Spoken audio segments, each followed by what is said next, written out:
الحمد لله نحمده ونستعينه ونؤمن به ونتوكل عليه ونعوذ بالله من شرور أنفسنا ومن سيئات أعمالنا من يهده الله فلا مضل له ومن يضلل فلا هادي له أشهد أن لا إله إلا الله وأشهد أن محمدا عبده ورسوله أرسله بالهدى ودين الحق ليظهره على الدين كله ولو كره المشركون اللهم صل على محمد وعلى آل محمد كما صليت على إبراهيم وعلى آل إبراهيم وبارك على محمد وعلى آل محمد كما باركت على إبراهيم وعلى آل إبراهيم إنك حميد مجيد أما بعد فإن خير الكلام كلام الله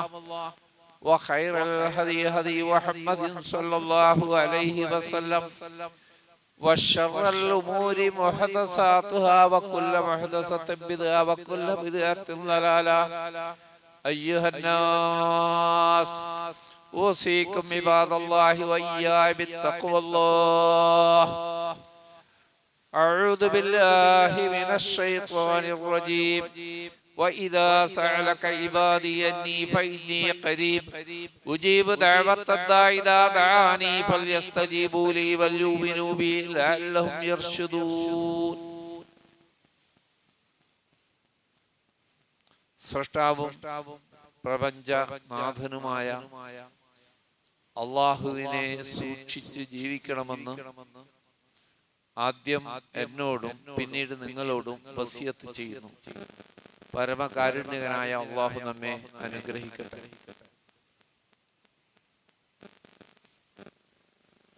മാരകമായ രോഗങ്ങളിൽ നിന്നും അപകടങ്ങളിൽ നിന്നും പ്രയാസങ്ങളിൽ നിന്നും അല്ലാഹു ഏവരെയും കാത്തു രക്ഷിക്കുമാറാണ്.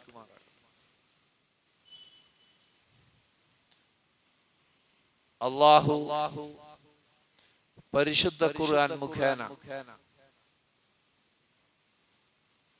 അവന്റെ റസൂല് മുഖേന മാനവലോകത്തിന് മാർഗദർശനമായി പഠിപ്പിച്ച യാഥാർത്ഥ്യങ്ങളെ ഊതിക്കെടുത്താൻ ശ്രമിച്ച ജനങ്ങളെ ആ സത്യത്തിൽ നിന്ന് തടയാൻ ശ്രമിച്ച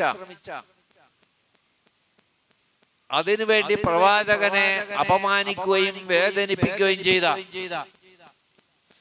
നേതാക്കന്മാർക്ക് അല്ലാഹു ദുനിയാവിൽ വെച്ച് തന്നെ നൽകിയ ശിക്ഷയെ പറ്റി കഴിഞ്ഞ ആഴ്ച നമ്മൾ മനസ്സിലാക്കി. പരലോകത്ത് കഠിനമായ ശിക്ഷ വേറെയുമുണ്ട് എന്ന് അല്ലാഹു പറഞ്ഞു. അബൂലഹബിന്റെ ഉദാഹരണം നമ്മൾ പറഞ്ഞു. പ്രിയപ്പെട്ടവരെ, ഇതേ ജോലി ശ്രദ്ധിച്ചു മനസ്സിലാക്കിക്കോ കുട്ടികൾ, ചെറുപ്പക്കാരൊക്കെ.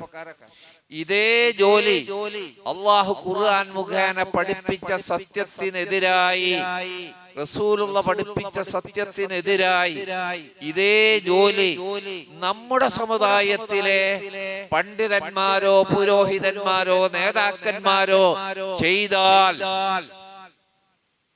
ചെയ്യോ? നമുക്ക് വിശ്വസിക്കാൻ പ്രയാസം. അങ്ങനെ ചെയ്യോ? ഈ ഉമ്മത്തിലെ പണ്ഡിതന്മാരായി ജനലക്ഷങ്ങൾ ആദരിക്കുകയും ബഹുമാനിക്കുകയും ചെയ്യുന്ന പണ്ഡിതന്മാർ, പുരോഹിതന്മാർ, ശൈഖുനമാർ, ഔലിയാക്കളായും സൂഫികളായും കരുതുന്ന ആളുകൾ അല്ലാഹു പറഞ്ഞതിന്റെ നേർ വിപരീതമായി പറയുമോ? പറഞ്ഞാൽ നിങ്ങൾ സമ്മതിക്കേണ്ടി വരും. ആ മക്ക മുശ്രിക്കുകൾ എന്ത് പ്രവൃത്തിയാണോ ചെയ്തത്, അവർക്ക് എന്താണോ റബ്ബ് പ്രഖ്യാപിച്ചത്, അതേ അവസ്ഥ തന്നെയാകുമല്ലോ ഈ ഉമ്മത്തിലെ നേതാക്കന്മാരും പണ്ഡിതന്മാരും ചെയ്താൽ. പ്രിയപ്പെട്ടവരെ, മനസ്സിലാക്കുക, മാനവ കുലത്തെ, ആദം സന്തതികളെ പിഴപ്പിക്കുന്നതിന് വേണ്ടി ആദ്യമായി ഇബ്ലീസ് ആവിഷ്കരിച്ചത് അതുവരെ ശിർക്ക് അവർക്ക് പരിചയമുണ്ടായിരുന്നില്ല. ആദം നബി അലൈഹിസ്സലാം മക്കളെയും പേരമക്കളെയും തുടർന്നുള്ള തലമുറകളെയും ഏകനായ റബ്ബിനെ മാത്രം ആരാധിച്ചുകൊണ്ട് ജീവിച്ചിരുന്നവരായിരുന്നു അവർ. ശിർക്ക് പരിചയമുണ്ടായിരുന്നില്ല. മരിച്ചു പോയവരോട് അവര് പ്രാർത്ഥിച്ചിരുന്നില്ല. കല്ലുകളെ അവര് ആരാധിച്ചിരുന്നില്ല. ആ സമൂഹത്തിലേക്കാണ് ഇബ്ലീസ് ആദ്യമായി കടന്നു വരുന്നത്. വളരെ ശ്രദ്ധിക്കണം. നിങ്ങൾക്ക് അപ്പൊ ശരിക്ക് ഈ വിഷയത്തിൽ ഒരു സംശയം ബാക്കി ഉണ്ടാവില്ല ശ്രദ്ധിച്ചാലും. ഇബ്ലീസ് ആദ്യമായി അവരോട് പറഞ്ഞത്, നിങ്ങൾ ആരോടാണ് പ്രാർത്ഥിക്കുന്നത്? അവര് പറഞ്ഞു, ഞങ്ങൾ റബ്ബിനോടാണല്ലോ പ്രാർത്ഥിക്കേണ്ടത്. നിങ്ങൾ പാപം ചെയ്യാറുണ്ടോ? ആ മനുഷ്യര് പറഞ്ഞു, 10 തലമുറക്ക് ശേഷമാണ്. ആദം നബിക്ക് 10 തലമുറക്ക് ശേഷമുള്ള ഒരു സമൂഹമായി മാറിക്കഴിഞ്ഞപ്പോഴാണ്. മനുഷ്യരല്ലേ, ഞങ്ങൾക്ക് തെറ്റുകുറ്റങ്ങൾ പറ്റാറുണ്ടല്ലോ. തെറ്റുകുറ്റങ്ങൾ പറ്റുന്ന പാപികളോട് അല്ലാഹുവിന് വെറുപ്പുണ്ടാവില്ലേ? വളരെ ശ്രദ്ധിക്കണം. ഇബ്ലീസ് എങ്ങനെയാണ് ശിർക്ക് കടത്തിക്കൂട്ടിയത്? പാപികൾ അല്ലാഹുവിനോട് പ്രാർത്ഥിച്ചാൽ ആ പ്രാർത്ഥന അല്ലാഹു സ്വീകരിക്കുമോ? പിന്നെ ഞങ്ങൾ എന്ത് ചെയ്യും? നിങ്ങളുടെ കൂട്ടത്തിൽ നല്ലവരായി ജീവിച്ചവരുണ്ടായിരുന്നോ? അവരുണ്ടോ? ഇല്ലല്ലോ, അവര് മരിച്ചുപോയി. ഞങ്ങളുടെ വാപ്പപ്പമാരിൽ സ്വാലിഹീങ്ങളായ റബ്ബിനോടടുത്ത ആളുകളുണ്ടായി, പാപം ചെയ്യാത്ത. എന്നാൽ അവർ മുഖേന നിങ്ങൾ അല്ലാഹുവിനോട് പ്രാർത്ഥിക്കണം, അവരെ വസീലയാക്കണം. ശിർക്കിന്റെ തുടക്കാണ് ഈ പറഞ്ഞത്. ശിർക്ക് ആദ്യമായിട്ട് മനുഷ്യരുണ്ടാവുന്ന രംഗാണ്. നിങ്ങൾ മരിച്ചുപോയ സ്വാലിഹീങ്ങളെ വസീലയാക്കി അവർ മുഖേന അല്ലാഹുവിനോട് തേടിയാൽ അല്ലാഹു സ്വീകരിക്കും. നിങ്ങൾ പാപികളാ, നിങ്ങൾ നിസ്സാരന്മാരാ. അല്ലാഹു വളരെ ഉന്നതനാ. 7 ആകാശങ്ങൾക്ക് മുകളിലുള്ള റബ്ബുൽ ആലമീനായ തമ്പുരാനോട് ഈ ഭൂമിയിലെ കീടങ്ങളായ നിങ്ങൾ ചോദിച്ചാൽ അല്ലാഹു പരിഗണിക്കില്ല. അതുകൊണ്ട് അല്ലാഹു പരിഗണിക്കുന്ന ആളുകൾ മുഖേന. അതിനവരും മരിച്ചുപോയില്ലേ? ഇബ്ലീസ് അതിന്റെ മറുപടിയും പറഞ്ഞു കൊടുത്തു. ഔലിയാക്കൾ സ്വാലിഹീങ്ങൾ മരിച്ചാലും ജീവിച്ചിരിക്കുന്നവരെ പോലെയാണ്. അതുകൊണ്ട് അവരെ ഓർക്കാൻ വേണ്ടി അവരുടെ പേരിൽ ഓരോ കല്ലുകൾ സ്ഥാപിക്കുക. ആദ്യമായി വിഗ്രഹം ജാറം വരുന്ന അങ്ങനെയാണ്. ആദ്യമായി ജാറമുണ്ടാവുന്നത് അങ്ങനെയാണ്. വദ്, സുവാ, യഗൂസ്, യഊഖ്, നസ്ർ 5 ഔലിയാക്കളുടെ ജാറങ്ങളാണ് ഈ ഭൂമുഖത്ത് ആദ്യമായി ഉണ്ടായ ജാറം. വളരെ ശ്രദ്ധിച്ചു പഠിച്ചോളൂ. അങ്ങനെ ആ ജനങ്ങൾ ഞങ്ങളെ ഗുണകാംക്ഷയാണല്ലോ ഉപദേശിച്ചെന്നുള്ള നിലക്ക് ഇബ്ലീസിനെ അവർ കണ്ടപ്പോ ഈമാൻ കത്തി ഒഴുകുന്ന ഒരു മനുഷ്യൻ, നിങ്ങൾക്ക് വേണ്ടി ഞാൻ പറഞ്ഞതാണെന്നും കൂടി പറഞ്ഞു. അങ്ങനെ അവര് ആ സ്വാലിഹീങ്ങൾ മുഖേന അല്ലാഹുവിനോട് ചോദിക്കാൻ തുടങ്ങി. കുറച്ചു കാലം കഴിഞ്ഞപ്പോ ഇബ്ലീസ് വീണ്ടും വന്നു. അപ്പോഴും ഈ സ്വാലിഹ്യങ്ങളോട് വിളിച്ചു തേടിയിരുന്നില്ല. അവർ മുഖേന അല്ലാഹുവിനോട് പ്രാർത്ഥിക്കുന്നവരായിരുന്നു. ഒരു തലമുറ കൂടി കഴിഞ്ഞപ്പോൾ ഇബ്ലീസ് വന്നു. ഇതാരാണ്? ഇത് പണ്ട് മരിച്ചുപോയ ഞങ്ങളെ വെല്ലിപ്പ മുത്തപ്പൻ വദ്, സുവാ, യഗൂസ്, യഊഖ്. അവര് മുഖേനയാണ് ഞങ്ങൾ പ്രാർത്ഥിക്കുന്നത്. നിങ്ങൾക്ക് വേണ്ടി ഇപ്പൊ അവര് അല്ലാഹുവോട് പറയുന്ന എന്തുറപ്പ്? നിങ്ങൾക്ക് വേണ്ടി അവര് ശുപാർശയും അവര് പ്രാർത്ഥിക്കും, എന്തുറപ്പ്? അവർക്ക് വേണ്ടി എന്താ ചെയ്യുന്നത് നിങ്ങള്? ഓ, അത് പ്രശ്നമാണല്ലോ. അതുകൊണ്ട് അവരുടെ പേരിൽ ആണ്ടുത്സവങ്ങൾ കഴിക്കണം. അവർക്ക് ഇഷ്ടപ്പെടുത്താവുന്ന കാര്യങ്ങൾ നിങ്ങൾ ചെയ്യണം. അവരുടെ പേരിൽ മൗലൂദ് റാത്തീബുകൾ ഓതണം. ആണ്ടുത്സവങ്ങൾ കഴിക്കണം. ആ പുരോഗതിയാണ് നേരിട്ട് അവരോട് തന്നെ പ്രാർത്ഥിക്കുന്ന ഇലാഹായി മാറി. വസീലയായത് ശ്രദ്ധിക്ക, വസീലയാക്കപ്പെട്ടത് ഇലാഹായി മാറി. അങ്ങനെയാണ് ആദ്യമായി ശിർക്ക് മനുഷ്യരിലേക്ക് വന്നത്. അതിനെതിരിലാണ് അല്ലാഹു നൂഹ് നബിയെ റസൂലായി നിയോഗിച്ചത്. അതിന് മുന്നേ റസൂൽ വന്നിട്ടില്ല മനുഷ്യരിലേക്ക്. അതിനു മുമ്പൊരു റസൂല് വന്നിട്ടില്ല. ശിർക്കിനെതിരെ തൗഹീദ് സ്ഥാപിക്കാനാണ് അള്ളാഹു ദൈവദൂതന്മാരെ നിയോഗിക്കുക. ഇനി മക്കക്കാരടുത്തേക്ക് വന്നാലോ, തുടക്കം അങ്ങനെയായിരുന്നല്ലോ. മക്കക്കാർക്ക് ഇബ്രാഹിം നബിയുടെ മതത്തിലായിരുന്നു. ജാറങ്ങൾക്ക് സ്ഥാനമുണ്ടായിരുന്നില്ല, വിഗ്രഹങ്ങൾക്ക് സ്ഥാനമുണ്ടായിരുന്നില്ല. നബി സല്ലല്ലാഹു അലൈഹി വസല്ലമയുടെ 4ാമത്തെ വല്ലിപ്പ ഖുസൈന്റെ കാലത്താണ് ആദ്യമായി മക്കയിൽ ജാറങ്ങളും വിഗ്രഹങ്ങളും ഉണ്ടാവുന്നത്. ലാത്ത, ഉസ്സ, മനാത്ത സിറിയയിൽ അദ്ദേഹം പോയപ്പോ കണ്ട, കച്ചവടത്തിന് പോയപ്പോ കണ്ട കാഴ്ച അനുസരിച്ച് മക്കയിൽ ഉണ്ടാക്കിയതാ. അങ്ങനെ അവര് മുഖേന, ലാത്ത മുഖേന, ഉസ്സ മുഖേന, ഇബ്രാഹിം നബി മുഖേന, ഇസ്മായിൽ നബി മുഖേന അള്ളാഹുവിനോട് പ്രാർത്ഥിക്കാൻ തുടങ്ങി. വളരെ ശ്രദ്ധിച്ച് മനസ്സിലാക്കണം. അവര് പറഞ്ഞ ന്യായം അള്ളാഹ് നമ്മളെ പഠിപ്പിച്ചിരുന്ന സുമറിൽ, മാ നഅബുദുഹും ഇല്ലാ ലിയുഖർരിബൂനാ ഇലല്ലാഹി സുൽഫാ.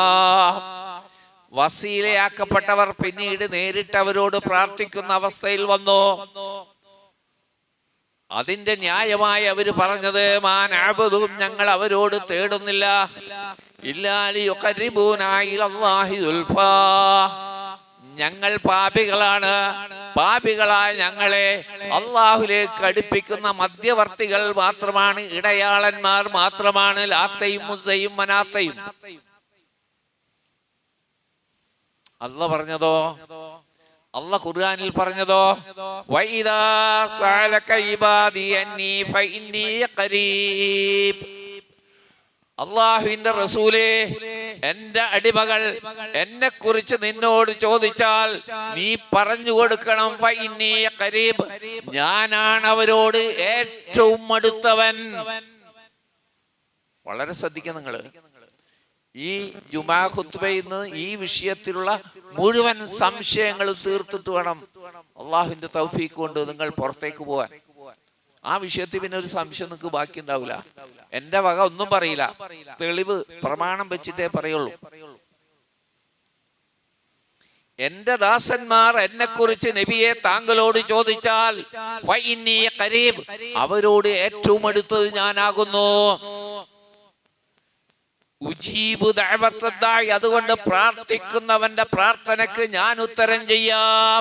ഇദാ ദഅാനി, എന്നോട് അവര് നേരിട്ട് പ്രാർത്ഥിക്കട്ടെ, ഒരു മധ്യവർത്തിയില്ലാതെ, ഇടയാളനില്ലാതെ, തവസ്സുലാക്കാതെ, സ്വാലിഹീങ്ങളുടെ ഹക്ക് ജാഹ് ബർക്കത്ത് പറയാതെ ഏതൊരു പാപിക്കും എന്നോട് നേരിട്ട് പ്രാർത്ഥിക്കാം. അതുകൊണ്ട് ഫൽയസ്തജീബൂലി, എന്റെ ക്ഷണത്തിന് അവർ ഉത്തരം ചെയ്യട്ടെ, വൽയുമിനൂ ബി, എന്റെ ഏകത്വത്തിൽ അവർ വിശ്വസിക്കട്ടെ, ലഅല്ലഹു യർശുദൂൻ, അവർ സന്മാർഗം പ്രാപിക്കും. ഖുർആൻ പറഞ്ഞത് ഇത്. ഒരിടയിൽ ഒരാള്, ഇനി നമ്മളെ ചിന്തയിൽ നമ്മുടെ ബുദ്ധി കൊണ്ടൊന്ന് ആലോചിച്ച് നോക്കിയാൽ, നമ്മളെ അപ്പുറത്ത് വലിയൊരാള് ഇടയിൽ ഒരാളുണ്ടായാൽ അടുക്കാണോ അകലാണോ? അടുത്ത് കിടന അകറ്റല്ലേ ഉള്ളൂ, ഇടയിൽ ഒരു ആപ്പ് കയറ്റിയ മുട്ടി നിൽക്കണമെന്നാണ് നമുക്ക് വിചാരിച്ചത്. കുട്ടികളൊക്കെ ഉമ്മയും ബാപ്പയോ ഒന്നിച്ചൊക്കെ കിടക്കുമ്പോ അതിന്റെ ഇടയിൽ വന്ന് തുളച്ചിട്ട് കിടക്കണാണ്, അകറ്റണം. അള്ളോട് അടുക്കേണ്ട നമ്മളെ ഇടയിൽ ഒരു മധ്യവർത്തി ഉണ്ടായാൽ അടുക്കുകയാണോ അകലുകയാണോ ചെയ്യുക?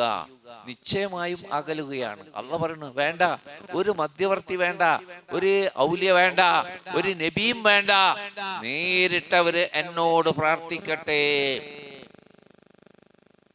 എന്നിട്ട് നമ്മുടെ സമുദായത്തിലെ പണ്ഡിതന്മാരെന്താ പറഞ്ഞത്? നമ്മൾ പാപികളാണ്, ഞങ്ങൾ ഔലിയാക്കന്മാരെ അമ്പിയാക്കളെ ആരാധിക്കുന്നില്ല, അവരെ ഇടയാളന്മാരാക്കിക്കൊണ്ട് നോക്കണട്ടാ. ഇബ്ലീസ് പറഞ്ഞ എന്തായിരുന്നു, അബൂജഹൽ പറഞ്ഞ എന്തായിരുന്നു കേട്ടു നിങ്ങൾ. നമ്മുടെ പണ്ഡിതന്മാര് നേതാക്കന്മാര് പറയുന്നു, അവരെ ഇടയാളന്മാരാക്കിക്കൊണ്ട് അള്ളാഹുവിനോട് തേടുക മാത്രമാണ് ഞങ്ങൾ ചെയ്യുന്നത്. ഇബ്ലീസ് ആദ്യം പഠിപ്പിച്ചു കൊടുത്ത അതേ വഴി, അബൂജഹലും അബൂലഹബും വാദിച്ചിരുന്ന അതേ കാര്യം നമ്മുടെ സമുദായത്തിലെ ശൈഖുനമാർ, പണ്ഡിതന്മാർ, നേതാക്കന്മാർ പാവങ്ങളെ പഠിപ്പിക്കുന്നു. പാപികളാണ്.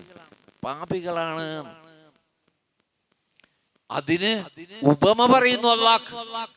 പ്രിയപ്പെട്ടവരെ, ഞാൻ ധരിച്ചിരുന്നത് പണ്ടത്തെ പണ്ഡിതന്മാരാണ് ആ ഉപമ പറഞ്ഞത്. അല്ല, ഇപ്പോഴും തുടരുന്നു ആ ഉപമ. അല്ലാഹ്ക്കേ, നിങ്ങൾ അല്ലാഹ്ക്ക് ഉപമ പറയരുത്. ലാ തദ്രിബൂ ലില്ലാഹിൽ അംസാൽ. ആരോടും തുല്യനല്ലാത്ത, ഒരാളോടും സമപ്പെടാത്ത റബ്ബിന് നിങ്ങൾ ഉപമകൾ പറയരുത് എന്ന ഖുർആന്റെ പ്രഖ്യാപനമുള്ളപ്പോൾ അല്ലാഹ് ഉപമ പറയുന്നു. ഇടുക്കിയിൽ കറണ്ട് ഉൽപ്പാദിപ്പിക്കുന്ന മൂലമറ്റം ജനറേറ്ററിൽ നിന്ന് നേരിട്ട് നിങ്ങളുടെ വീട്ടിലേക്ക് കറണ്ട് കണക്ഷൻ എടുക്കുമോ? ബൾബുകൾ അടിച്ചു പോകും. അല്ല ജനറേറ്റർ, നമ്മളൊക്കെ ചെറിയ ബൾബുകൾ. ഇടയിൽ എത്ര ട്രാൻസ്ഫോമർ സ്ഥാപിച്ചിട്ട് വേണം ഒരു വീട്ടിലേക്ക് കണ്ടെത്താൻ. ഔലിയാക്കള് അമ്പിയാക്കളൊക്കെ ട്രാൻസ്ഫോമറുകൾ. അല്ലാഹ് ഏത്? ഇടുക്കി. വഅ്ള് പറയാ, പാവങ്ങളെ പഠിപ്പിക്കുക, വഞ്ചിച്ചുകൊണ്ടിരിക്കുക ഈ സമുദായത്തെ. വളരെ ചിന്തിക്കണം നിങ്ങൾ. ഗൗരവമുള്ള വിഷയ. അബൂലഹബിനുണ്ടായ ഗതി നിങ്ങൾ കഴിഞ്ഞ ആഴ്ച കേട്ടതാണ്. അതേ വാദം നമ്മുടെ സമുദായത്തിലെ നേതാക്കന്മാർ, നമ്മളവരെ തലപ്പാവും താടിയും കണ്ടിട്ട് വഞ്ചിക്കപ്പെടാൻ പാടില്ല, അതുകൊണ്ടായി പറഞ്ഞത്. പിന്നെ പറഞ്ഞതോ, ജഡ്ജിന്റെ അടുത്ത് നിങ്ങൾക്ക് വാദിക്കാൻ പറ്റുമോ? വക്കീലിനെ വെക്കണ്ടേ? അള്ളാഹുന്ന ജഡ്ജിയുടെ മുമ്പിൽ നമുക്ക് വേണ്ടി വക്കീലാവുന്നത് ഔലിയാക്കളും ശുഹദാക്കളും ശൈഖുനമാരുമാകുന്നു. അപ്പ അള്ളാഹ് ഉപമാര് ജഡ്ജി. ഒരു വിഡിത്തം പറ്റി ഉപമ പറഞ്ഞപ്പോ ആര് പറഞ്ഞു നമുക്ക് വാദിക്കാൻ പറ്റില്ല? തീർച്ചയായും ജഡ്ജിയുടെ മുമ്പിൽ കക്ഷിക്ക് വാദിക്കാം, വാദിക്കും പ്രതിക്കും വാദിക്കാം, വക്കീലിന്റെ ആവശ്യമില്ല. പക്ഷെ കോടതിയുടെ രീതി അറിയുന്നത് വക്കീലായതുകൊണ്ട് നമ്മെ ഏൽപ്പിക്കുന്നു എന്ന് മാത്രം. വാദിക്കാൻ പാടില്ല എന്ന് ഒന്നുമില്ല, അത് വേറെ വിഷയം. ഖുർആനിൽ ഒരായത്തുണ്ട്, പ്രിയപ്പെട്ടവരെ, ഞാൻ അന്തം വിട്ടുപോയി. ഈ ഉപമ പറഞ്ഞ മനുഷ്യരെ കണ്ടുകൊണ്ടാണോ അല്ലാഹ് ഇത് പറഞ്ഞത്? കാരണം മുഅ്മിനീങ്ങൾ പറയുന്ന ഭാഷ അല്ലാഹ് പറയുന്നുണ്ട്, വഖാലു ഹസ്ബുനല്ലാഹ്. ഭീകരമായ അന്തരീക്ഷത്തിലെത്തിയപ്പോൾ, ആകെ നശിപ്പിക്കപ്പെടുമെന്ന് തോന്നുന്ന ഘട്ടം വന്നപ്പോൾ ആ പ്രവാചകരും വിശ്വാസികളും പറഞ്ഞ വർത്തമാനം ഹസ്ബുനല്ലാഹ്, ഞങ്ങൾക്ക് അല്ലാഹ് മാത്രം മതി, വനിഅമൽ വക്കീൽ, നല്ല വക്കീൽ അല്ലാഹു ആണല്ലോ. ആ വാക്ക് തന്നെ, വക്കീൽ എന്നുള്ള വാക്ക് തന്നെ. അള്ളാഹുന്നൊരു വക്കീൽ ഉണ്ടായിരിക്കെ പിന്നെ നമുക്ക് വേറെ ആളെ ആവശ്യമില്ലല്ലോ എന്നാണ് മുഅ്മിനീങ്ങൾ പറഞ്ഞത്. വേറെ ആയത്തും കൂടി കേട്ടോ, വലില്ലാഹി മാ ഫിസ് സമാവാതി വമാ ഫിൽ അർദ്. ആകാശങ്ങളിലും ഭൂമിയിലുള്ളതിന്റെ ഉടമാവകാശം അല്ലാഹുവിനാകുന്നു. വഖഫാ ബില്ലാഹി വക്കീലാ, നിനക്ക് അല്ലാഹ് മാത്രം മതി വക്കീലായിട്ട്. ശൈഖ് വേണ്ട, ഔലിയ വേണ്ട, നബി വേണ്ട, ശുഹദാക്കൾ വേണ്ട, നിന്റെ വക്കീൽ അല്ലാഹ് തന്നെ മതിയാവും. റബ്ബാണി പറയണത്. അതിനെതിരെയാണ് ജനങ്ങളെ പഠിപ്പിക്കുന്നത്. ഇനി ഈ വാദം, പാപിയായ ആൾക്ക് അള്ളാഹുവോട് പ്രാർത്ഥിക്കാൻ പറ്റൂലേ ഇല്ലേ? അതല്ലേ നമ്മളെ നേതാക്കന്മാര് പണ്ഡിതന്മാര് പാവങ്ങളെ പറഞ്ഞ് പറ്റിക്കുന്നത്. ബഹുമാനപ്പെട്ടവർ മുഖേന പ്രാർത്ഥിക്കണം. ഇതാ ഞാനൊരു സംഭവം നിങ്ങളുടെ മുന്നിലേക്ക് വെക്കാം, തീരുമാനം നിങ്ങൾക്ക് എടുക്കാം, ഞാൻ പറയണ്ട. പാപിക്ക് പ്രാർത്ഥിക്കാൻ പറ്റുമോ, മോക്ഷം കിട്ടുമോ എന്നത് നബി സല്ലല്ലാഹു അലൈഹി വസല്ലമിന്റെ കാലഘട്ടത്തിൽ തന്നെ നടന്ന ഒരു സംഭവം അങ്ങോട്ട് വെക്കാം. പ്രിയപ്പെട്ടവരെ, നിങ്ങളുടെ ശ്രദ്ധ ഞാൻ ഉഹുദ് യുദ്ധ രണ്ടാം ഗണത്തിലേക്ക് ക്ഷണിക്കാം. 70 സഹാബികൾ ഷഹീദായ യുദ്ധം. സയ്യിദ് ശുഹദാ ഹംസത്ത് റളിയല്ലാഹു അൻഹു രക്തസാക്ഷിത്വം വഹിച്ച യുദ്ധം. അല്ലാഹുവിന്റെ റസൂൽ അങ്ങേയറ്റം വേദനിപ്പിച്ച സംഭവം. സ്വന്തം എളാപ്പ ആ എളാപ്പ കൊല ചെയ്യപ്പെട്ടത്, മറ്റു സഹാബികൾ കൊല ചെയ്യപ്പെട്ടതിലും അങ്ങേയറ്റം ദുഃഖമുണ്ട്. സമപ്രായക്കാരനായിരുന്ന കൂട്ടുകാരനെ പോലെ ബന്ധത്തിൽ എളാപ്പയാണെങ്കിലും ഒരേ പ്രായക്കാരായിരുന്നു. ഒരു ചെറിയ മാസങ്ങളുടെ മുൻതൂക്കമേ ഉള്ളൂ. കൂട്ടുകാരെ പോലെയായിരുന്നു അവര്. അത്രമാത്രം പരസ്പരം സ്നേഹമായിരുന്നു. ആ എളാപ്പ കൊല ചെയ്യപ്പെട്ടതിന്റെ വേദന ഒരു കാലത്തും പ്രവാചകൻ മരിക്കുന്നതുവരെ പോയിട്ടില്ല. എങ്ങനെ കൊല ഉണ്ടായത്? അതാ, ആ കൊലയാളി ആരാണെന്നൊന്നും അറിയാം. ബദർ യുദ്ധത്തിൽ ഹിന്ദ്, അബൂ സുഫിയാന്റെ ഭാര്യ ഹിന്ദ് എന്ന പെണ്ണിന്റെ വാപ്പയെ കൊന്നത് ഹംസത്താണ്. ഉത്ബത്തിന്റെ മോളാ. ബദറിൽ കൊല്ലപ്പെട്ട ഉത്ബത്തിന്റെ മകളാണ് അബൂ സുഫിയാന്റെ ഭാര്യ ഹിന്ദ്. സ്വന്തം എളാപ്പ ശൈബത്തിനെയും കൊന്നത് ഹംസത്ത് റളിയല്ലാഹു അൻഹു. സ്വന്തം ആങ്ങളെയും ബദറിൽ കൊല ചെയ്യപ്പെട്ടു. അവളിൽ പ്രതികാരം ആളിക്കത്തി. അബൂ സുഫിയാൻ അതിന് പ്രേരിപ്പിച്ചു. അങ്ങനെ ഊദ് യുദ്ധം നടക്കുന്ന അബൂ സുഫിയാന്റെ നേതൃത്വത്തിലാണ്. അപ്പോ ആഫ്രിക്കക്കാരനായ ഒരു അടിമയുണ്ടായിരുന്നു, വഹ്ശി. അവനെ വിളിച്ചു, നീ അടിമല്ലേ? അതെ. നിനക്കൊരു സ്വതന്ത്രനായ ആളാവണം എന്ന് ആഗ്രഹമുണ്ടാ? ഉണ്ട്. സമ്പത്ത് വേണമെന്ന് ആഗ്രഹമുണ്ട? ഉണ്ട്. ഞാൻ തരാം, നിന്നെ സ്വതന്ത്രനാക്കാം. അടിമത്തത്തിൽ നിന്ന് നിന്നെ മോചിപ്പിക്കാം. നിനക്ക് വേണ്ടുവോളം സ്വർണവും പണവും തരാം. ഇഷ്ടമുള്ള സ്ഥലത്ത് പോയി ജീവിക്കാം. ഒരു പണി എനിക്ക് വേണ്ടി ചെയ്യണം. എന്താണ് ആ പണി? ഉഹുദിൽ നീ പോകണം. യുദ്ധത്തിൽ നേരിട്ട് പങ്കെടുക്കരുത്. യുദ്ധത്തിൽ അബൂ സുഫിയാന്റെ കീഴിലുള്ള ആ സൈന്യത്തോടൊപ്പം നീ ചേരരുത്. തനിച്ചായിരിക്കണം നീ. നിന്റെ ഡ്യൂട്ടി എന്റെ വാപ്പാനെ കൊന്ന, എന്റെ എളാപ്പാനെ കൊന്ന നബിയുടെ എളാപ്പ ഹംസത്തിനെ കൊല്ലുക മാത്രമാണ് നിന്റെ ജോലി. യുദ്ധം ചെയ്യലല്ല. അതിനുള്ള പരിശീലനം തുടങ്ങിക്കോളാൻ പറഞ്ഞു. അതിനുള്ള പരിശീലനം. ഈ വഹ്ശിക്ക് ഹംസത്തിനോട് ഒരു വൈരാഗ്യവും ഇല്ല. കൊട്ടേഷൻ കൊടുത്തതാ. അപ്പൊ കൊട്ടേഷൻ പണ്ടേ ഉണ്ടെന്ന് മനസ്സിലായില്ലേ? ഹിന്ദ് കൊട്ടേഷൻ കൊടുത്തതാ. വഹ്ശിക്ക് ഹംസത്തിനോട് എന്താ വിരോധം? ഒരു വിരോധവും ഇല്ല. അങ്ങനെ ചാട്ടുളി എറിയുന്നതിൽ വൈദഗ്ധ്യം നേടി. ചാട്ടുളി അമ്പല്ല, വാളല്ല, കുന്തമല്ല, കൈ കൊണ്ടെറിയുന്ന ചാട്ടുളി. ഉന്നം പിഴക്കാതെ എറിഞ്ഞാൽ ഏത് ശരീരത്തിൽ കൊണ്ടാലും അത് കടന്ന് പുറത്തു കിടക്കും. എല്ലാ അഭ്യാസങ്ങളും ചെയ്യിച്ച് ആ വാശിയും. അങ്ങനെ യുദ്ധം മുറിയ ഘട്ടത്തിൽ മരങ്ങളുടെ ഓരം പറ്റി മറഞ്ഞ് കല്ലുകളുടെ ഓരം പറ്റി മറഞ്ഞ് ഹംസത്തിനെ നേർക്ക് നേരെ കണ്ടപ്പോൾ വഹ്ശി ചാട്ടുളി എറിഞ്ഞു. ഹംസത്ത് റളിയല്ലാഹുവിന്റെ ശരീരത്തിലൂടെ കടന്ന് പുറത്തു വന്നു. വളരെ ശ്രദ്ധിക്കണേ സംഭവം. കുതിരപ്പുറത്ത് നിന്ന് ഹംസത്ത് റളിയല്ലാഹു നിലത്ത് വീണു. ഓടിച്ചെന്നു. വഹ്ശി ഓടിച്ചെന്നു. ആദ്യം തന്റെ ചാട്ടുളി കൈക്കലാക്കി. അത് സ്ഥിരായതാ. എന്നിട്ട് വേറൊരു ഉളിന്റെ കയ്യില്. അതുകൊണ്ട് ശരീരം അങ്ങോട്ട് പിളർന്നു.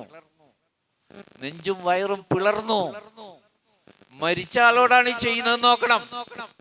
ഏത് എതിരാളിയാണെങ്കിൽ മരിച്ചു കഴിഞ്ഞാൽ ആ ജഡത്തോടൊരു ആദരവല്ലേ? ദേഷ്യം തീരാതെ ഹിന്ദിനെ സന്തോഷിപ്പിക്കാൻ വേണ്ടി പൊളിച്ച് കരള് പറിച്ചെടുത്തു. ഹിന്ദിന് സമ്മാനമായി കൊടുത്തു. തെളിവ്, നീ എന്നെ ഏൽപ്പിച്ച ജോലി ഞാൻ ചെയ്ത അതിന്റെ കരള. ഹിന്ദ് അത് കടിച്ച് ചവച്ച് തുപ്പി, ദേഷ്യം മാറാതെ. അപ്പോ ആ ഹിന്ദിനോട് എത്ര ദേഷ്യമുണ്ടാവും റസൂലുള്ളാഹിക്ക്? എത്ര ദേഷ്യം ഉണ്ടാവും? ആ വഹ്ശിയോട് എത്ര ദേഷ്യം ഉണ്ടാവും? പിന്നീട് ആ വഹ്ശിയെ റസൂലുള്ളാഹി കണ്ടിട്ടില്ല. വഹ്ശി എന്ന പേര് കേൾക്കുന്നത് പോലും പ്രവാചകന് അങ്ങേയറ്റത്തെ വേദനയുണ്ടാക്കും. മുഖത്ത് വെറുപ്പ് പ്രകടമാകും. കാരണം ഓർമ്മ വരിക എളാപ്പാനയാണ്. വഹ്ശി എവിടക്കോ പോയി. ഹിന്ദ് വാക്ക് പാലിച്ചു. അനേകം ആഭരണങ്ങളും സ്വർണവും പണവും കൊടുത്ത് സ്വന്താക്കി ഇഷ്ടമുള്ള നാട്ടിൽ പോയി ജീവിച്ചോളാൻ പറഞ്ഞു. പോയി. ആ 70 പേരെ കൊന്ന യുദ്ധം നയിച്ച അബൂ സുഫിയാനോട് റസൂലിന് വെറുപ്പുണ്ടായി. വഹ്ശിയോട് വെറുപ്പുണ്ടായി. ഹിന്ദിനോട് വെറുപ്പുണ്ടായി. റസൂലിന്റെ മനസ്സ് പറഞ്ഞുപോയി, അള്ളാഹുവെ അവരെ ശപിക്കണേ, സഹിക്കാൻ പറ്റാണ്ടേ, ശപിക്കണേന്ന് ആയത്തിറങ്ങി. പ്രിയപ്പെട്ടവരെ, എന്താണ് ആയത്ത്? ലൈസ ലക മിനൽ അംരി ശൈഉൻ, നബിയേ, കാര്യങ്ങൾ തീരുമാനിക്കുന്നതിൽ താങ്കൾക്കൊരു പങ്കുമില്ല. ആരോടായി പറഞ്ഞൊക്കെ? ഇവിടെ കാര്യങ്ങൾ മുഴുവൻ ആരാ തീരുമാനിക്കണേ? അള്ളൊരു കാര്യസ്ഥൻ മാത്രം അല്ലേ? അള്ളാഹിനോട് ഏറ്റവും മുഖർറബായ, അള്ളാഹുവിന് പ്രിയങ്കരനായ മുഹമ്മദ് നബി സല്ലല്ലാഹു അലൈഹി വസല്ലമയോട് അള്ളാഹ് പറയുന്നു, നബിയെ, കാര്യങ്ങൾ തീരുമാനിക്കുന്നത് താങ്കൾക്കൊരു പങ്കുമില്ല.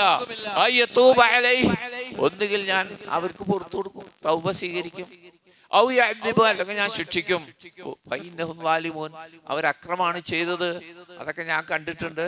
എന്ത് വേണമെന്ന് ഞാൻ തീരുമാനിക്കും, താങ്കൾക്കതിൽ ഒരു വിഷയവും ഇല്ല. റസൂലിനോടാണ് ഈ അള്ളാഹ് പറഞ്ഞത്. വഹ്ശിയുടെ അവസ്ഥ എന്ത്? നാട് വിട്ടുപോയി, മക്കത്തൊന്നും പോയി, അലഞ്ഞു നടന്നു, ഇഷ്ടംപോലെ സ്വത്തുണ്ട്, പക്ഷേ ഉള്ളിലുള്ള കനല് കെട്ടില്ല.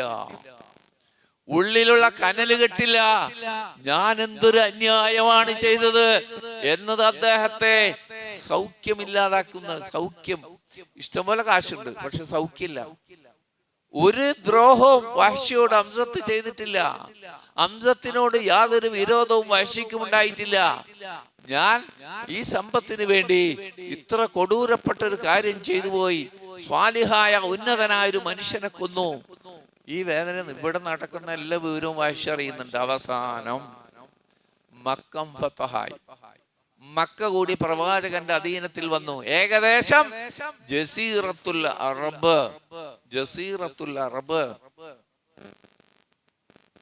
പ്രവാചകന്റെ കീഴിലായി. ഈ വഹ്ശി ഉള്ളിലുള്ള തീ കെടുന്നില്ല, സമാധാനം കിട്ടുന്നില്ല. ഞാൻ എന്ത് അന്യായം, എനിക്ക് രക്ഷപ്പെടാൻ പറ്റുമോ, മോക്ഷം ഉണ്ടാവോ, അള്ളാഹ് പൊറുക്കുവോന്നാണ്. വേഷം മാറി എന്ന് പറഞ്ഞാൽ തലയിൽ മുണ്ടിട്ട് മുഖം മറച്ച് മദീനയിലേക്ക് വെച്ച് പിടിപ്പിച്ചു.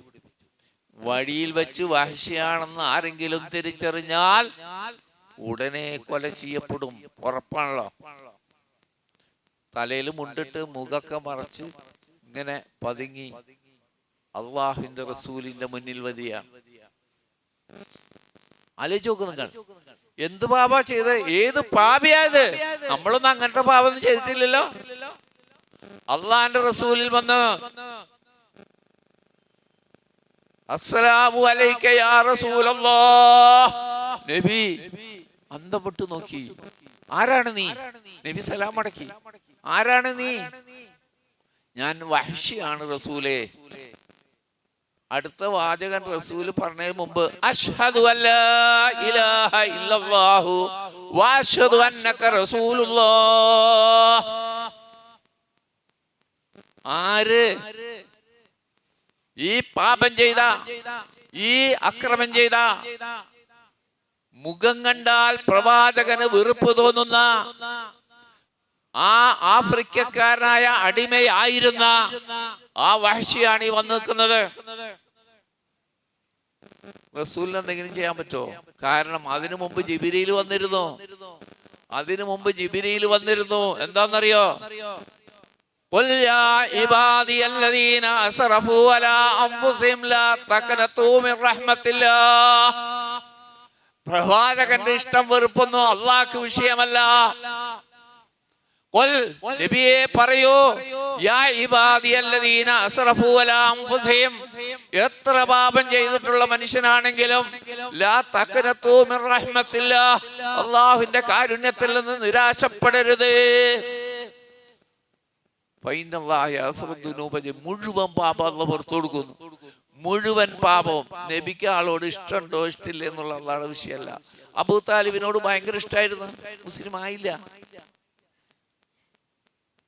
വഹ്ശിയോട് അങ്ങേറ്റത്തെ വെറുപ്പല്ലേ. പക്ഷെ അള്ളാഹ് പറഞ്ഞു, അത് അള്ളാഹ് തീരുമാനിക്കുക എന്ത് വേണമെന്ന്. എത്ര പാപം ചെയ്താൽ നേരിട്ട് എന്നോട് പ്രാർത്ഥിക്കട്ടെ എന്ന്. അപ്പൊ ഈ നമ്മുടെ നേതാക്കന്മാരെ സ്ഥിതി ഒന്ന് ആലോചിച്ച് നോക്കിയാൽ, നിങ്ങൾ പാപികളാണ്, നേരിട്ട് അള്ളാഹുവോട് പ്രാർത്ഥിച്ചാൽ ശരിയാവൂല. അള്ളാഹു പൊറത്തു കൊടുത്തു. വഹ്ശിയുടെ തൗബ സ്വീകരിച്ചു. നിങ്ങൾ ഊഹദിന്റെ ആദ്യ രംഗം ഞാൻ പറഞ്ഞപ്പോ, ഹംസത്തിനെ കൊല്ലുന്ന രംഗം പറഞ്ഞപ്പോ എത്രമാത്രം വെറുപ്പാണ് നിങ്ങൾക്ക് വഹ്ശിയോടുണ്ടായത്. ഇപ്പൊ പറ്റില്ല. റളിയല്ലാഹു അൻഹു എന്ന് പറയണം. വഹ്ശി എന്ന് കേട്ടാൽ നബിയുടെ സഖാക്കളിൽ, സഹാബികളിൽ ഒരാളാണ്. ഇപ്പോൾ റളിയല്ലാഹു അൻഹു എന്ന് പറയണം. ഇത്ര വലിയ പാപക്കമ്മ ചെയ്തിട്ടുണ്ടാ. ആ പാപി അള്ളോട് നേരിട്ട് അടുത്തത്. റസൂലിന്റെ ഇഷ്ടക്കുറവും പോലും നോക്കിയില്ല. നേരിട്ട് അള്ളോട്, അള്ളാഹ് റസൂലിനോട് പറയും, പാപികൾക്ക് ഞാൻ പുറത്തു കൊടുക്കും, നിന്റെ ഇഷ്ടമൊന്നും എന്റെ വിഷയമല്ല, നിനക്ക് അതിൽ തീരുമാനം എടുക്കാൻ അർഹതയില്ല. അവിടെ അവസാനിച്ചോ? ഈ കരളൊക്കെ ചവച്ചു തുപ്പിയ ഹിന്ദു മുസ്ലിമായി, അബൂ സുഫിയാൻ മുസ്ലിമായി. ആരൊക്കെ ശപിക്കണം നബി അള്ളോട് തേടിയോ അവരൊക്കെ മുസ്ലിമായി. അബൂ സുഫിയാൻ എന്ന് പറഞ്ഞാൽ റളിയല്ലാഹു അൻഹു എന്നാണ് ഇപ്പൊ പറയാ. ഹിന്ദു എന്ന് പറഞ്ഞാൽ റളിയല്ലാഹു അൻഹ എന്നാണ് ഇപ്പൊ പറയേണ്ടത്. അപ്പൊ പിന്നെ പാപികളോട് അള്ളോട് ചോദിച്ചിട്ട് കാര്യമില്ല, മഹാന്മാരെ ഇടയിൽ നിർത്തണം എന്ന് പറയുന്ന വാദത്തിന്റെ പൊള്ളത്തരം നിങ്ങൾക്ക് മനസ്സിലായിട്ടുണ്ടാവും. പ്രിയപ്പെട്ടവരെ, ഹക്ക് അള്ളാന്റെ ഖുർആനില്ലെന്ന്. ഞാൻ ഖുർആനും ഹദീസിൽ വന്ന സംഭവ വികാസങ്ങളുമാണ് നിങ്ങളെ കേൾപ്പിച്ചത്. സത്യം ഗ്രഹിക്കുക. നിങ്ങളുടെ കൂട്ടുകുടുംബങ്ങൾ, ബന്ധുമിത്രാദികൾ, സുഹൃത്തുക്കൾ, അയൽവാസികൾ ഈ സത്യത്തിലേക്ക് നിങ്ങൾ ക്ഷണിക്കുക. അള്ളാഹു നമ്മളെ അനുഗ്രഹിക്കട്ടെ.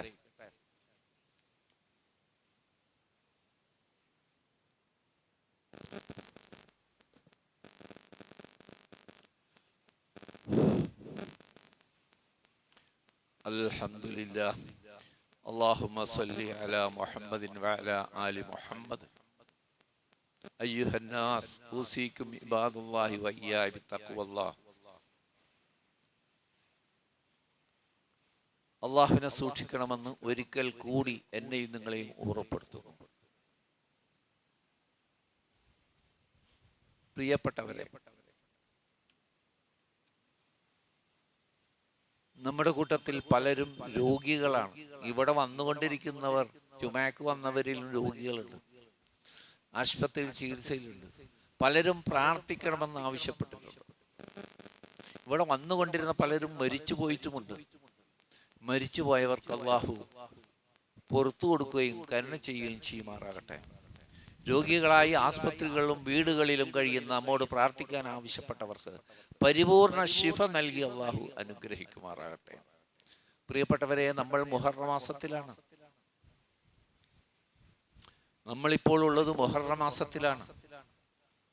ആ മുഹറത്തിലെ ഒരു ദിനത്തെക്കുറിച്ച് റസൂലുള്ളാഹി സ്വല്ലല്ലാഹു അലൈഹി വസല്ലം അതിമഹത്തരമായ മുഹറം 10 അന്ന് നോമ്പനുഷ്ഠിനെ കുറിച്ച് റസൂലുള്ളാഹി സ്വല്ലല്ലാഹു അലൈഹി വസല്ലം പ്രത്യേകം പറഞ്ഞതാണ്. ഓർക്കുക, ഇതുവരെ നിലാവ് കണ്ടതായി റിപ്പോർട്ട് വന്നില്ല. കണ്ടിരുന്നെങ്കിൽ ചൊവ്വാഴ്ച 10 ആകുമായിരുന്നു. ഇതുവരെ റിപ്പോർട്ട് വന്നില്ല. അതുകൊണ്ട് ബുധനും ആവാം, ചൊവ്വയും ആകാം. അറിഞ്ഞിട്ട് അതിനനുസരിച്ച് ചെയ്യുക. നബി സല്ലല്ലാഹു അലൈഹി വസല്ലം മുഹറം മാസത്തെ പറ്റി പറയുന്നത് ഷഹ്റുല്ലാഹ്, അള്ളാന്റെ മാസം എന്നാ. നഹസുള്ള മാസം എന്നല്ല, അള്ളാഹുടെ മാസം. ഷിയാക്കളാണ് മുഹറം മാസത്തെ നഹസാക്കിയത്. ഇവിടുത്തെ ഷിയാക്കളാണ് അത് ഏറ്റുപിടിച്ചത്. നഹസുള്ള മാസം, ഏറ്റവും ബർക്കത്തുള്ള, ഏറ്റവും നല്ല കാര്യത്തിന് പറ്റുന്ന മാസമായിട്ടാണ് അള്ളാഹ് പഠിപ്പിച്ചത്, റസൂൽ പഠിപ്പിച്ചത്. ആ മുഹറം 10 എന്നാണ് മൂസാ നബി അലൈഹിസ്സലാമയെയും വിശ്വാസികളെയും അള്ളാഹു രക്ഷപ്പെടുത്തിയത്. ഫിറൗനെയും സൈന്യത്തെയും മുക്കി നശിപ്പിച്ചത് ആ ദിവസമാണ്. അതുകൊണ്ട് നിങ്ങൾ നോമ്പനുഷ്ഠിക്കുക. മൂസാ നബിയോട് നമുക്കാണ് കൂടുതൽ ബന്ധം. ജൂതന്മാരെക്കാൾ മൂസാ നബിയുടെ ആദർശമാണ് നമ്മുടെ ആദർശം.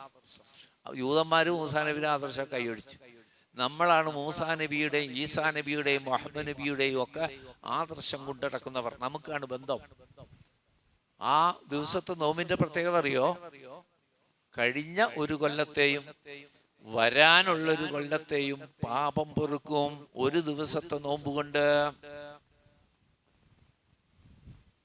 ചില സഹാബികൾ ചൂണ്ടിക്കാണിച്ചു, ജൂതന്മാരും പിടിക്കണ്ടല്ലോ നബിയെ, ജൂതന്മാരും പിടിക്കുന്നില്ല അന്ന്, അവർക്കും വിശേഷപ്പെട്ട ദിവസം. നബി പറഞ്ഞു, എന്നാലേ നമ്മൾ ജൂതന്മാരെ പോലെ ആണ്ട 9 കൂടി പിടിച്ചോ, 9 കൂടി പിടിച്ചോളാൻ. അതുകൊണ്ടാണ്, അല്ല 10 പോലെ ആവില്ലോട്ടോ 9, അങ്ങനെ ധരിക്കണ്ട. 10ന്റെ മഹത്വം 9-നില്ല. പക്ഷേ ജൂതന്മാരോട് സദൃശ്യപ്പെടാതിരിക്കാൻ 9 കൂടി പിടിച്ചോളാൻ പറഞ്ഞത്. അപ്പൊ മുഹറം 9ഉം 10ഉം നോമ്പ് പിടിക്കാം. 10ന്റെ നോമ്പിന്റെ ഈ കൂലി 9-നില്ല, നോമ്പ് പിടിക്കാം, അതിന്റെ പുണ്യം കിട്ടും. അത് നമ്മൾ മനസ്സിലാക്കുക. അപ്പോ കാര്യങ്ങളെ പ്രമാണത്തിൽ നിന്നും, ആളുകളുടെ നാവിലൂടെ കേൾക്കുന്ന കാലയും കീലയും ഒന്നും ദീനിൽ പ്രമാണമല്ല പ്രിയപ്പെട്ടവരെ. ഷിർക്കിന് ഖുർആനിൽ തെളിവന്വേഷിച്ചുകൊണ്ടിരിക്കുകയാണ് നമ്മുടെ സമുദായത്തിലെ ശൈഖുനാമാർ. ആദ്യമായി ലോകത്ത് അല്ലാത്തവരോട് വിളിച്ചു തേടാമെന്ന് തെളിവ് പറഞ്ഞ ഒരു ശൈഖുന ഇപ്പോഴും ജീവിച്ചിരിക്കുന്നുണ്ട് കേരളത്തിൽ. ആദ്യമായിട്ടത് ലോകം കേട്ടത് 1983-ലാണ് കൊട്ടപ്പുറത്ത് വെച്ച്. എന്താ തെളിവ് പറഞ്ഞത്? അല്ലാത്തവര് വിളിച്ചു തേടാൻ ഖുർആനിൽ തെളിവുണ്ടോ എന്ന് ചോദിച്ചതിന്റെ മറുപടി ഉണ്ട്. വസ്അൽ മൻ അർസൽനാ മിൻ ഖബലിക മിൻ റസൂലിനാ അജഅൽനാ മിൻ ദൂനിർ റഹ്മാനി ആലിഹത്തൻ യുഅബദൂൻ. സൂറത്ത് സുഹ്റഫിലെ 45-ാമത്തെ ആയത്ത് ആ ശൈഖുന ഓതിക്കേൽപ്പിച്ചു 10,000-ങ്ങളുള്ള സദസ്സ്. അല്ലാത്തവരെ വിളിച്ചോളാൻ അല്ല പറഞ്ഞിട്ടുണ്ട്. ആയത്തിലുള്ളത് എന്താ? ആയത്ത് മുഴുവൻ ഓതിയില്ല, പകുതി ഓതിയുള്ളൂ. ശൈഖുന, നിങ്ങൾക്ക് മുമ്പ് കഴിഞ്ഞവരോട് നിങ്ങൾ ചോദിക്കാം, വിളിക്കാം, പ്രാർത്ഥിക്കാം എന്ന് വിശദീകരിച്ചു ശൈഖുന. എന്ത് ചോദിക്കാനാണെന്ന് പറഞ്ഞില്ല. അല്ലാതെ പ്രാർത്ഥിക്കാൻ ഒരു ശക്തിയെ റബ്ബ് ഏൽപ്പിച്ചിട്ടുണ്ടോ എന്ന് ചോദിക്കുക. മുമ്പ് വന്ന ദൂതന്മാരൊക്കെയും പഠിപ്പിച്ചത് ലാ ഇലാഹ ഇല്ലല്ലാഹ് തന്നെയാകുന്നു. മനുഷ്യന് പ്രാർത്ഥിക്കാൻ അല്ലാതെ വേറെ ആളുമില്ല, ഒരു നബിയുമില്ല, ഔലിയയില്ല, ഷഹീദുമില്ല എന്നാണ് മുമ്പ് വന്ന വേദഗ്രന്ഥങ്ങളും ദൈവദൂതന്മാരും പഠിപ്പിച്ച ആ സത്യം നബിയെ അറിയിക്കാൻ അല്ലാഹ്. അപ്പൊ അല്ലാഹ് പറഞ്ഞത് എന്താണ്? അതിന്റെ നേരെ വിപരീതം. വേറെ ആളോട് വിളിച്ചു തേടാൻ പാടില്ല എന്ന് പറഞ്ഞ ആയത്തിനെയാണ് എന്തിനു തെളിവാക്കുന്നത്? തേടിക്കോളാൻ പറയാൻ. എന്താ തെളിവുണ്ടാവോ? ഷിർക്കിന് ഖുർആന് അല്ലാത്തവരെ വിളിക്കാൻ ഖുർആനിൽ തെളിവുണ്ടാവോ? നിങ്ങൾ സൂറത്ത് മൂമിനിലെ ഈ ആയത്തൊന്ന് കേട്ടു നോക്കിയാ, വമൻ യദഉ മഅല്ലാഹി ഇലാഹൻ ആഖറ, അല്ലാഹു അല്ലാത്ത ഒരാളോട് ആരെങ്കിലും പ്രാർത്ഥിച്ചാൽ, ഇബാദത്ത് ചെയ്താലല്ലട്ടാ, പ്രാർത്ഥിച്ചാൽ ലാ ബുർഹാന ലഹു ബിഹി, അവന് യാതൊരു തെളിവോ പ്രമാണമോ ഇല്ല. ഞാനല്ല പറഞ്ഞ, അല്ലാഹ് പറയാ. ഇത് 117-ാമത്തെ ആയത്ത് സൂറത്ത് മൂമിനിലെ. അല്ലാത്തവരെ വിളിച്ചു തേടാൻ ഒരു പ്രമാണമോ തെളിവോ ഇല്ല. അവിടെ അവസാനിപ്പിച്ചില്ല. അവന്റെ വിചാരണ ഞാൻ റബ്ബിന്റെ അടുക്കലായിരിക്കും. അങ്ങനെ പറഞ്ഞിട്ടുണ്ടെങ്കിൽ അല്ലാത്തവരെ വിളിച്ചു തേടാം, പ്രാർത്ഥിക്കാം, സഹായത്തേട്ടം നടത്താം എന്നാരെങ്കിലും പറഞ്ഞാൽ അവന്റെ വിചാരണ ഞാൻ നടത്തും റബ്ബിന്റെ അടുക്കൽ. ഇന്നഹു ലാ യുഫ്ലിഹുൽ കാഫിറൂൻ, അത്തരം കാഫിരീങ്ങൾ ഒരിക്കലും ജയിക്കൂല. നേരക്ക് പറയല്ല, അല്ലാത്തവരെ വിളിക്കാം എന്ന് പറയുന്നവൻ കാഫിറാകുന്നു. അവൻ ശിർക്ക് ചെയ്തത് വഴി കാഫിറായി. അല്ലാഹ് പറഞ്ഞ സത്യത്തിനെതിരായത് കൊണ്ട് അവൻ കാഫിറായി.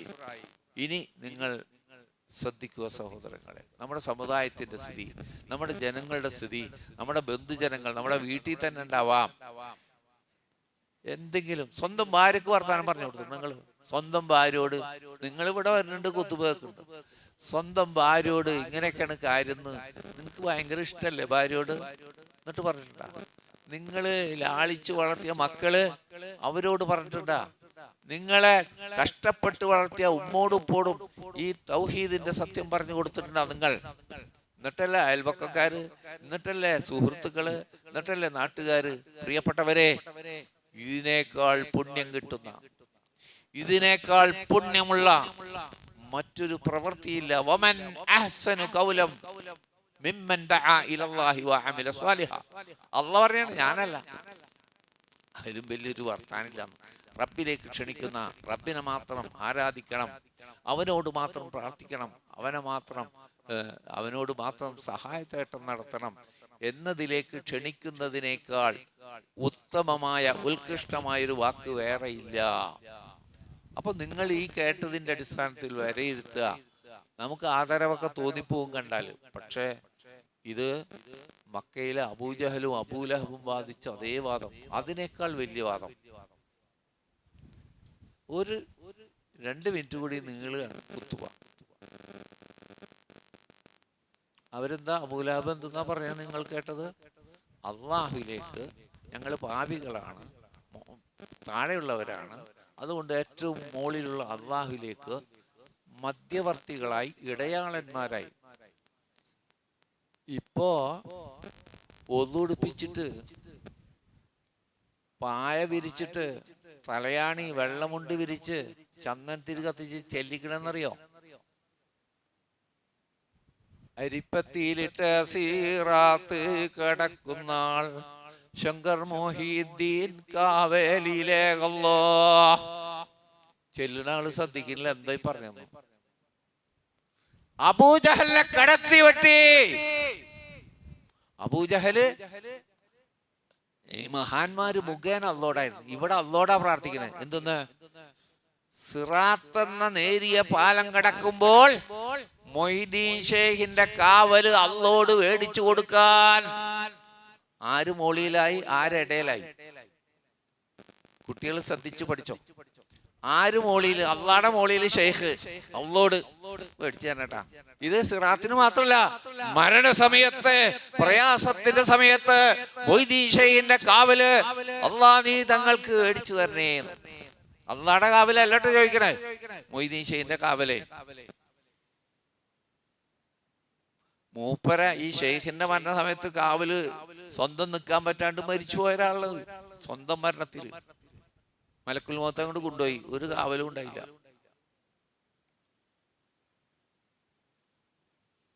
മഹ്ശറയിൽ, ഖബറിൽ, ബർസഖിയായ ജീവിതത്തിൽ മൊയ്തീൻ ഷേഖിന്റെ കാവല് വാങ്ങിക്കൊടുക്കണേന്ന് അള്ളോട്. ആ മഹ്ശറ വന്ദിനത്തിൽ എല്ലാവരും പ്രയാസപ്പെടുമ്പോ മൊയ്തീൻ ഷേഖിന്റെ കാവല് മേടിച്ചു കൊടുക്കണേ അള്ളാ. ഈ മൊയ്തീമാലൊക്കെ ചെല്ലുന്നവർക്ക് അറിയാം എന്തപ്പി ചെല്ലിക്കൊണ്ടിരിക്കുന്നത്. നമുക്ക് ഉറപ്പായില്ലേ ഇത് ജൂതൻ തയ്യാറാക്കിയതാണ്. മൂമിനീങ്ങൾ ആയുധം കൊണ്ട് തോൽപ്പിക്കാൻ പറ്റില്ല. ക്രിസ്ത്യാനികളും മനസ്സിലാക്കി. കുരിശുദ്ധത്തോടെ നിർത്തിയവർ, കുരിശ് യുദ്ധത്തോടെ ലക്ഷക്കണക്കിന് മുസ്ലിങ്ങളെ കൂട്ടക്കൊല ചെയ്തു. കുരിശ് യുദ്ധക്കാര് ക്രിസ്ത്യാനികൾ പോപ്പിന്റെ കീഴിൽ ഭയങ്കര സ്നേഹവും കരുണ അവർക്കല്ലേ. മുസ്ലിങ്ങളെല്ലാം തീവ്രവാദികൾ എന്നല്ലേ പറഞ്ഞത്. ലക്ഷക്കണക്കിന് മുസ്ലിങ്ങളെ കൂട്ടക്കൊല ചെയ്തു. മുസ്ലിങ്ങളുടെ പട്ടണങ്ങൾ കത്തിച്ചു, നശിപ്പിച്ചു. ശേഷം അവർ തീരുമാനിച്ചത് ഇനി ആയുധം വേണ്ട. അവരുള്ളിലേക്ക് കടന്നിട്ട് അവരെ ഈമാൻ, അവരെ ശക്തി എന്ന് പറഞ്ഞാൽ അള്ളാഹുവിന്റെ ഏകത്വത്തിലുള്ള വിശ്വാസം, അത് തകർക്കാനുള്ള പരിപാടി അങ്ങോട്ട് ചെയ്തു കൊടുക്കുക. അപ്പൊ ഈ കൃതികൾ വന്ന വഴി മനസ്സിലാവും. ഇസ്ലാമിനെ തകർക്കാൻ ഉദ്ദേശിച്ചവരാണ് ഈ കൃതികൾ. പുണ്യം കിട്ടുന്നതാണെന്ന് പറഞ്ഞുകൊണ്ട് പാവപ്പെട്ട മുസ്ലിങ്ങളെ കൊണ്ട് ചെല്ലിച്ചത് ഈ റാത്തീബുകൾ മൂലം. ജാഗ്രത പാലിക്കുക, അള്ളാഹിനോട് കാവലിനെ ചോദിക്കുക, ആ തൗഹീദിൽ ഉറച്ചൊന്ന് മുന്നോട്ട് പോവുക. അള്ളാഹു അനുഗ്രഹിക്കട്ടെ. നമുക്ക് വന്ന വീഴ്ചകൾ അള്ളാഹു പുറത്തു മാപ്പാക്കി തരുമാറാകട്ടെ. പ്രിയപ്പെട്ടവരെ, മുമ്പ് സൂചിപ്പിച്ച ഈ മിമ്പറും ഈ മരത്തിന്റെ അടയാളം പോലെ കാണുന്നത് നാളെ ഇൻഷാ അല്ലാഹ് നാളെ പൊളിക്കും. പുതുതായിട്ട് പണിയാൻ ഒരാഴ്ചക്കുള്ളിൽ പണി തീർക്കുകയും വേണം. ഇപ്പോഴും അതിലേക്ക് പൈസ തികഞ്ഞിട്ടില്ല. ആരെങ്കിലും ആഗ്രഹിക്കുന്നുണ്ടെങ്കിൽ അത് ആ പള്ളി ഭാരവാഹികളെ ഏൽപ്പിക്കണം എന്നുകൂടി ഓർമ്മിപ്പിക്കുന്നു. അല്ലാഹുമ്മ ഗഫിർ ലിൽ മുഅ്മിനീന വൽ മുഅ്മിനാത്ത് വൽ മുസ്ലിമീന വൽ മുസ്ലിമാത്ത് അൽ അഹ്യാഇ മിന്നാ വൽ അംവാത്ത് ഇന്നക മുജീബുദ് ദഅവാതി യാ ഖാദിയൽ ഹാജാത്ത്. അല്ലാഹുമ്മ റബ്ബനാ ആതിനാ ഫിദ് ദുനിയാ ഹസന വഫിൽ ആഖിറതി ഹസനതൻ വഖിനാ അദാബന്നാർ. ആമീൻ ബിറഹ്മതിക.